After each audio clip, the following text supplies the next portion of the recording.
উচ্ছল সেই এবাদতের আবারও দুরন্ত ছুটে চলা, দুহাত দিয়ে আকাশ ছোঁয়ার চেষ্টা, প্রতিদিনই ২২ গজে ফিরে আসার নিত্য নতুন কৌশল, তাতে হচ্ছে অগ্রগতি, বাড়ছে ইন্টেন্সিটি। সময়ের হিসেবে ছুঁয়েছে প্রায় ১১ মাস।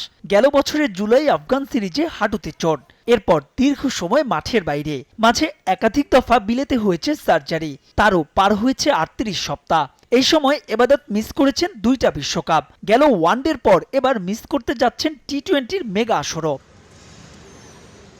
অবশেষে এবাদতকে নিয়ে পাওয়া গেল স্বস্তির খবর। আগামী সপ্তাহে বোলিং শুরু করবেন সিলেট রকেট, তবে সেটা ফুল ফেজে নয়। পূর্ণ রিদম ফিরে পেতে লাগবে জুলাই মাসের পুরোটা, যদিও ইতোমধ্যে জিমে বোলিং ড্রিল করছেন এবাদত।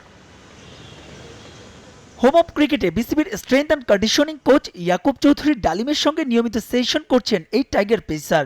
জানা গেছে ফুল ফিট হয়ে সেপ্টেম্বরে ভারতের বিপক্ষে সিরিজেই আন্তর্জাতিক ক্রিকেটে ফিরতে পারেন তিনি, যে সময় ম্যান এন্ড ব্লুদের বিপক্ষে 2টো টেস্ট ছাড়াও টাইগাররা খেলবে 3টা টি-20। তবে তার আগেই প্রতিযোগিতামূলক ক্রিকেটে ফেরা হতে পারে এবাদতের, খেলতে পারে নিউজিল্যান্ড এ দলের বিপক্ষে সিরিজে। এবাদতের মতো ফিরে আসার কোনো চ্যালেঞ্জ নয়, খালেদ নাহিদ রানাদের চ্যালেঞ্জটা নিজেদের ফিটনেস ধরে রাখার, বছরের বাকি 8টা টেস্টের জন্য নিজেদের প্রস্তুত রাখার।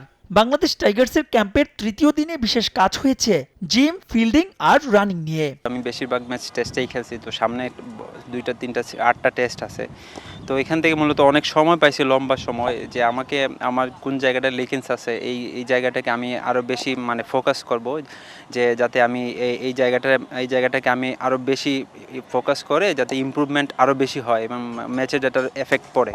তো এখানে মেন্টালি বেশিরভাগ মেন্টালি প্লাস ফিজিক্যালি কাজ করা হবে। তো স্যারদের সাথেও কথা বলতেছি, 1-to-1 কথা হইতেছে যে কার কি প্রবলেম, কোন সমস্যা। তো আমি আমার স্যারকে আমার সমস্যার কথা জানাচ্ছি। তো আমারও ইমপ্রুভমেন্টের জায়গা সব সময় আছে, বাট আমার চেষ্টা এখানে আছে যে না, আমি ন্যাশনাল টিমে যেহেতু আমি টেস্ট ম্যাচ খেলতেছি, তো আমার ফোকাস এখানে আছে যে আমি যাতে আরও বেশিভাবে ভালো বাংলাদেশকে কিছু দিতে পারি এখান থেকে নিয়ে। যদি এই ক্যাম্পটা না থাকতো, একা একা প্রশিক্ষণ করলে, ট্রেনার কিংবা কোচ না থাকলে অনেক কিছু ভুল হয়। সো এখানে যেহেতু সব বড় বড় কোচেরা আছে, আমাদের যেসব ভুলগুলো কিংবা আমাদের যেসব জায়গায় ইমপ্রুভ করার জায়গা সেগুলো তারা ধরে দিচ্ছে, কিংবা নিজের যে ল্যাক্স আছে তাদেরকে বললে তারা হেল্প করছে। ঢাকা পর্বে বাংলাদেশ টাইগার্সের ক্যাম্প হবে আরও 2 দিন, এরপর শুরু হবে সিলেট পর্ব। সবশেষ 2 ধাপে এই প্রোগ্রাম হবে চট্টগ্রামে। মাহবুব রিমন, সময় সংবাদ, ঢাকা।